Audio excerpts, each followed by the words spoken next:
हामी सूर्यविनायक नगरपालिका वडा नम्बर 1 यो सिरुटार हो। यो पहिला सिरुटार गाविस अन्तर्गत पर्थ्यो। यहाँ हाम्रो घर घरमा धारो छ, कालो पत्रे सडक पनि छ।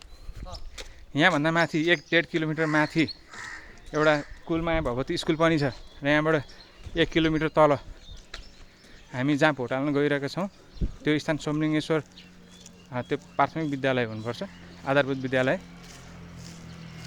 त्यो पनि पहिले पञ्चायतको पालामा बनेको हो। यहाँ बिजुलीको पहुँच छ, स्वास्थ्यको लागि एउटा हेल्थ पोस्ट पनि छ। यहाँ खानेपानी, बाटो घाटो, बिजुली बत्ती सबैको सुविधा छ। यो पहिले बनेको। यहाँ अब गर्न बाँकी भनेको यो बाटोको छेउछेउमा फल्चा बनाउन बाँकी छ। लोक संस्कृति झल्काउने किसिमको काठमाडौँ महानगरपालिकाले बनाएको किसिमको फल्चाहरू, भक्तपुर नगरपालिकाले बनाएको जस्तो फल्चाहरू गाउँ गाउँमा बनाउनु पर्नेछ। यो ठाउँमा पहिलादेखि नै खुल्ला स्थानको अभाव छ।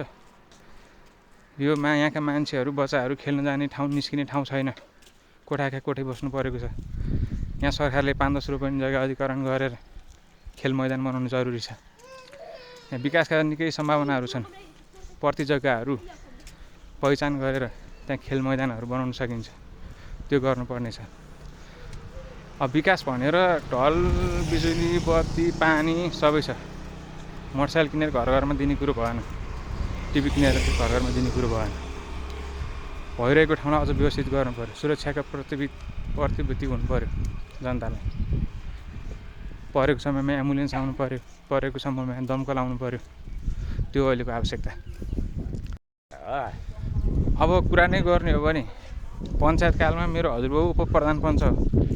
मनमोहन अधिकारीको पालामा मेरो बाउ एमालेको तर्फबाट वडा सदस्य पनि हो। अहिले हामी ठुल्बा मेरो मम्मीसँग म मेरो जीवनको पहिलो भोट हाल्न गइरहेको छु। म भोट हाल्ने उमेर पछि लगत्तै सुरक्षा निकायमा जागिर खाएको र भोट हाल्ने बेलामा सधैँ शान्ति सुरक्षा प्रतिबद्धि गर्न खटिनु परेको र अहिले म जागिरबाट अवकाश लिइसकेपछि पहिलोपटक मेरो मताधिकार प्रयोग गर्न गइरहेको छु।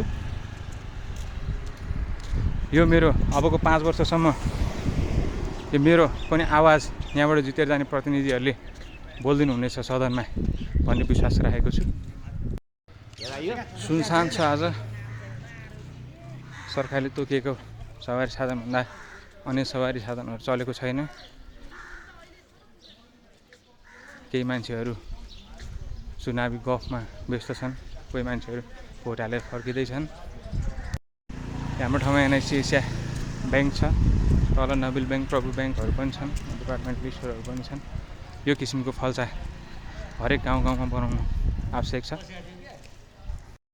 हामी अहिले यो सोमलिङ्गेश्वर महादेव स्थानमा छौँ। यहाँ विष्णु भगवान र राक्षसहरूको लडाइँ पर्दाखेरि विष्णु भगवान लडेर भनेर यहाँ ढलेको पिपल छ। यो पिपलको बोटको नाम हो ढलेको पिपल बोट। यहाँ पनि विकासका केही आफ्नो कला संस्कृति संरक्षणको लागि केही कदमहरू चालिएको छ। माथि सिमपानी खानेपानी थियो हाम्रो घरतिर। अब यहाँ चाहिँ सिरुटार खानेपानी तथा सरसफाइको पनि छ। यो ट्याङ्कीबाट चाहिँ सिरुटारको तल्लो भगीमा पिउने पानी वितरण गर्दै आइरहेको छ। यो लुबु जाने बाटो हो। यो पनि कालोपत्रे छ।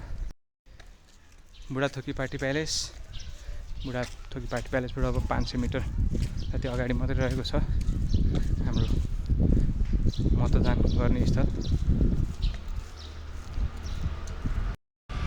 अब जित्ने सरकारले अनाधिकृत र अव्यवस्थित रूपमा विकास भइरहेको प्लटिङहरूलाई रोका गरेर योजनाबद्ध आवास क्षेत्रको निर्माण गरोस्। हामी लगभग मतदान स्थलको नजिक आइसक्दासम्म कुनै पनि सुरक्षा निकायको गस्तीहरू देखेका छैनौँ। सायद उहाँहरू आज मतदान स्थलको सुरक्षामा तल्लीन हुनुहुन्छ। गस्तीको कुरा गर्दा गर्दै अहिले नेपाली सेनाको गस्ती अगाडि देखेका छौँ। स्थिति शान्त छ। सामान्य छ र उल्लास त्यति उल्लास पनि देखिएको छैन मानिसहरूमा गत चुनावहरूको जस्तो चहलपहल पनि देखिएको छैन र पनि मान्छेहरू जाँदै हुनुहुन्छ। मेरो चाहिँ अधिवक्ता साथी सुमन मेरो एकदम बच्चा बेलाको साथी पनि हो, उहाँको छोरी। हेलो, उहाँ पनि सम्भवतः मतदान स्थलतिर लाग्दै हुनुहुन्छ हो कि होइन? हो यस हर्ष उल्लासको साथ छ। केमा कसो भन्ने म कुरा गर्दिनँ किनभने यो नितान्त गोप्य कुरा हो। अब हामी यो 4 बाटो स्थित छौँ। हामी नि अब 150 मिटरमा छ। यहाँबाट लुबु जाने बाटो छ, यो माथि बिरुवा, यो बाटो कौशलटार र यो बाटो चित्रपुर हुँदै ठिमी जाने छ। यहाँ केही चहलपहल देख्न सकिन्छ किनभने यो मतदान स्थल हो। वृद्ध मान्छेहरू शीतलमा बसेर शीतल तापिरहनु भएको छ। यहाँ पहिरहेको छ। यहाँ चहलपहल देख्न सक्छौँ। निकै शान्तिपूर्वक मतदान सम्पन्न भइरहेको छ। यहाँ हाम्रो दादा हुनुहुन्छ। दर्शन दादा, दादा भोट भयो त? मताधिकार प्रयोग गर्यो? एकदम ल, आनन्द छ। जस राम्रो छ होइन त? राम्रो छ यहाँको स्थिति, शान्तै छ। हजुर दादा इच्छा छ हजुर? ठिक छ। मेरो आमा यहाँ मतदान प्रयोग गर्न जाँदै हुनुहुन्छ। के लाइन छ? यो अहिलेसम्म नआउने मान्छेहरू बिस्तारै आउनु होला। बुढाबुढी मान्छेले किन घाममा बस्ने? अब एकछिनपछि खाली हुँदै जान्छ।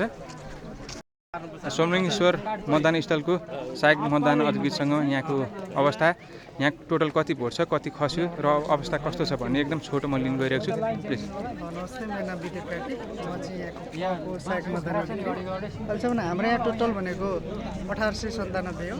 त्यसमध्येमा लगभग 650 पाराहरूमा खसेको छ।